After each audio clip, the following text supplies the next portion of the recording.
My name is Sam, Spider Sam, car guy. Bought this car in this past August, and never looked back. I always was into cars. As soon as I could afford a nice car, got an M3 in 2009. Then in 2011, I was like, okay, the AMG is a lot more fun, so I traded that in for that. And this summer, I realized I want to get back into stick shift because that M3 was stick shift. And started looking for cars, all-wheel drive one first, so started narrowing it down to other cars, and next thing I'm buying an STI and I'm looking for one for like a month until I found this one. All-wheel drive, turbo. I mean, it has a heritage. I'm a car guy, even though I've had Japanese cars before, but they were Nissans. The handling is superb. Comparing with other cars that are faster, this car actually still gives you what you need, especially on takeoff. And I've maneuvered so many weird situations in this car, and it handles, and my suspension is still stock.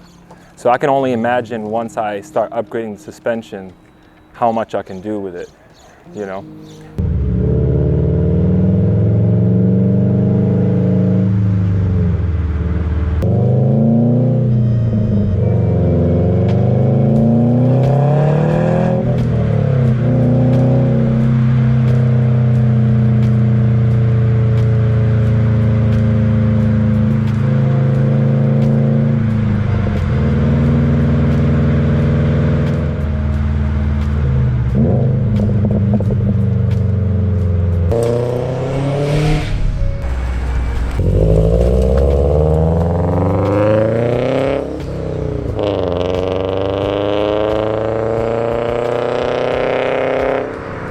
The beginning started with these red rims that might actually go away, because at some point I'm gonna have to go back to 18s if I'm gonna bag the car. Hood, of course I installed it myself with my brother, painted this red, kept the theme in red.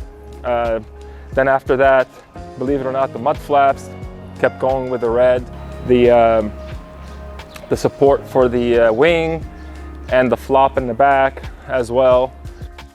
This was the hardest part for me, believe it or not, the graphics. Because I had to commission someone to get it done. I wasn't gonna get it ripped off like the internet and try to fit it on a car. So I found an industrial designer that actually does design stuff for cars, and she pulled up the specs of the car, and we started working together for 2 or 3 weeks. And you know, there it is. Then I had to find a place to get it done. And you know, I was getting the runarounds and what have you, but now the car is complete. And by the way, the biggest thing, this car is an ode to my son. He's 7, gonna be turning 8 soon. He's autistic. He's a high-functioning autistic, and he's a Spider-Man guy. So the red rims were actually not part of the Spider-Man thing, but once we saw the red rims and he said a couple words, Spider-Man, blah, blah, blah, Dad, you know, it was just gonna happen.